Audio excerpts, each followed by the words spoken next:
BRS ఎమ్మెల్యేలు ఎమ్మెల్సీల కాళేశ్వరం పర్యటన కొనసాగుతోంది. నిన్న లోయర్ మానేరు డ్యాం ను సందర్శించిన నేతలు ఇవాళ ఉదయం 10 గంటలకు కన్నెపల్లి పంప్ హౌస్, 11 గంటలకు మేడిగడ్డ బ్యారేజ్ పరిశీలించనున్నారు.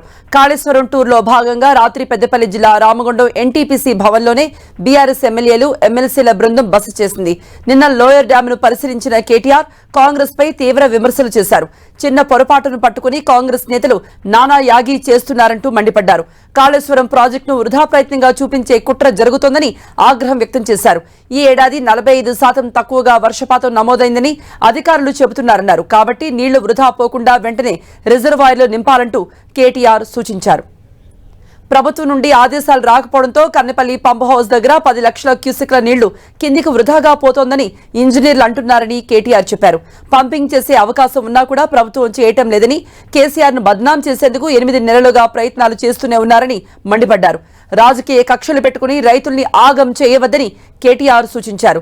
సీఎం రేవంత్ రెడ్డితో సహా కాంగ్రెస్ మంత్రులు, ఎమ్మెల్యేలు కాళేశ్వరంపై అసత్య ప్రచారాలు చేస్తున్నారంటూ గులాబీ నేతలు మండిపడుతున్నారు. ప్రాజెక్టు పగుళ్లు, ఇసుకతో కూరుకుపోతోందంటూ చేసే ప్రచారాలు మానుకోవాలంటూ హితవు పలుకుతున్నారు.